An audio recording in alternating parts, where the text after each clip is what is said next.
Some people only come back into your life when it's already too late. Before this story breaks your heart, subscribe because stories like this aren't just entertainment. They're reminders of what really matters.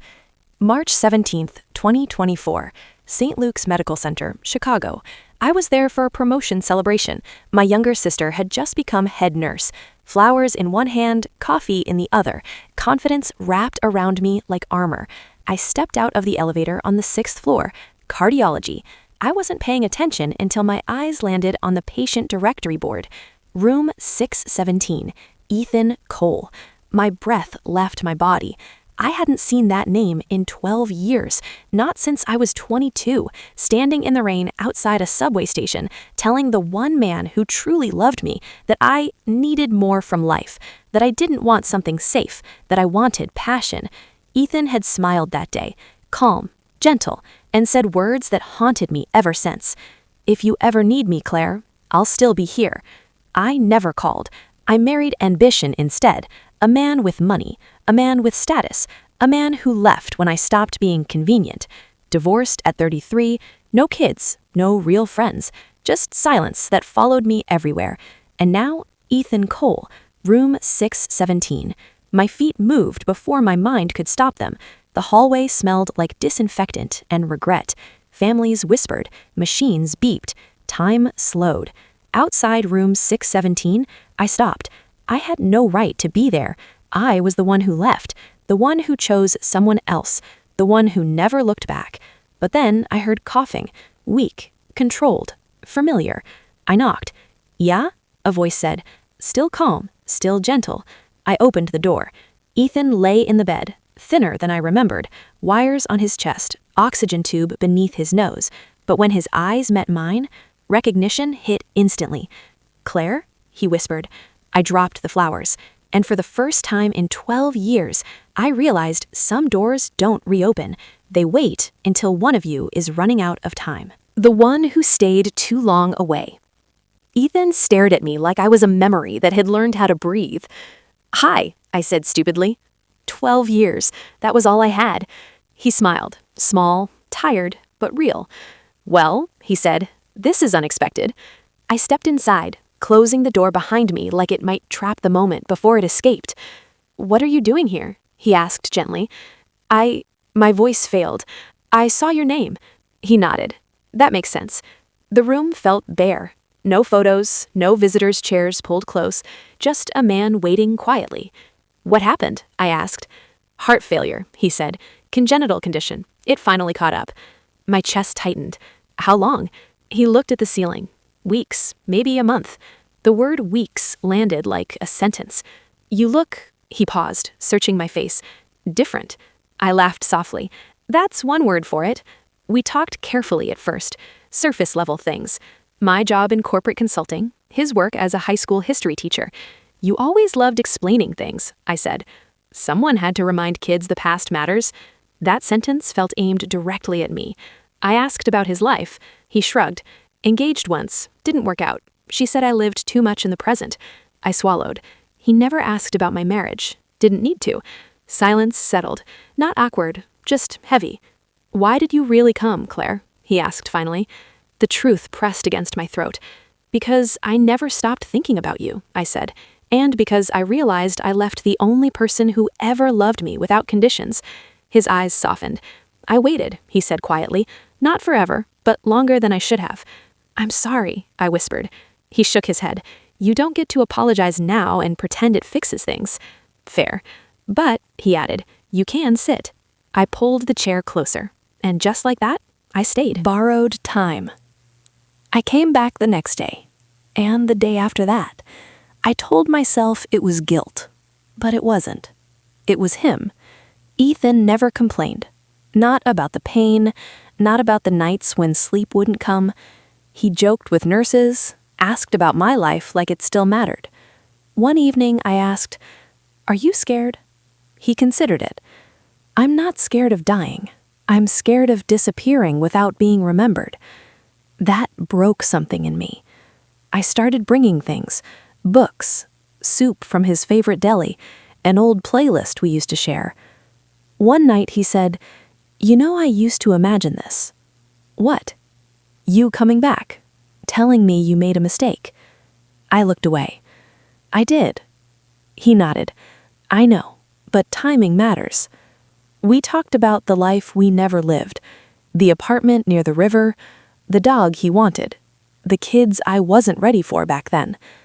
You would have been a good mother, he said. I laughed bitterly. I chose the wrong future. You chose the one you needed to learn from. One night, when the pain was bad, he reached for my hand. Don't leave, he said. I won't, I promised, and this time I meant it.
Goodbye wasn't loud the way I had always imagined it would be.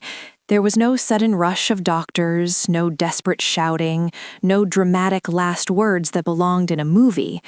Ethan slipped away quietly, almost gently, as if he didn't want to disturb the fragile peace in the room. I was holding his hand when it happened, feeling the faint warmth of his skin, listening to the soft rhythm of his breathing. One breath came, slow and shallow, barely there at all. I waited for the next one, and then there wasn't one. The silence that followed was heavier than any sound, pressing down on my chest until it hurt to breathe. The machines didn't scream right away. They hesitated, as if even they were unsure whether to acknowledge what had just happened.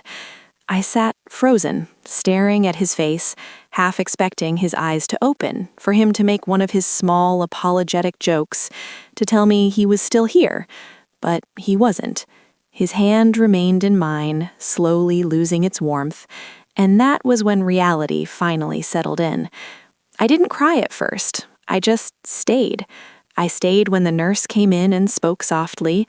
I stayed when the machines were turned off, one by one, their sounds fading into nothing. I stayed when the room felt too big and too quiet, when the space beside me felt unbearably empty. I stayed because leaving felt like another kind of abandonment, and I had already done that once in my life. Sitting there, I realized something I would carry with me forever. Love doesn't leave first. It lingers in the silence, in the empty bed, in the hand you don't want to let go of.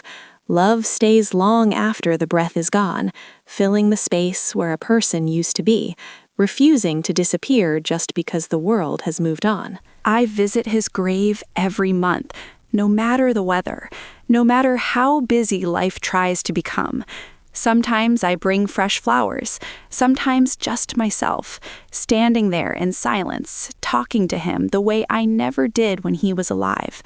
I tell him about the small things, the way the city sounds different in the early morning, the strangers who smile when you least expect it, the moments that would have passed me by before, but now feel important.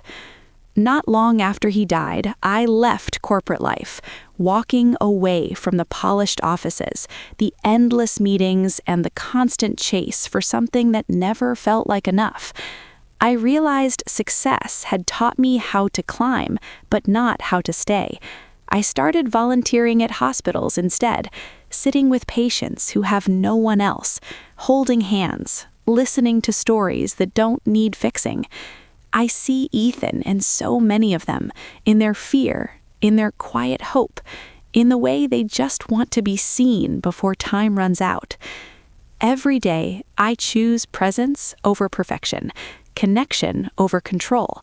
I slow down, I listen, I show up, even when it's uncomfortable, especially when it's uncomfortable. Ethan didn't give me the future I once thought I wanted, the long years, the shared home, the ordinary days growing old together. He gave me something deeper and far more lasting. He gave me clarity. He showed me that love isn't measured by time, but by truth, that a single moment of real connection can change the direction of an entire life. And sometimes, the greatest love of all isn't the one that lasts forever. It's the one that teaches you how to finally live.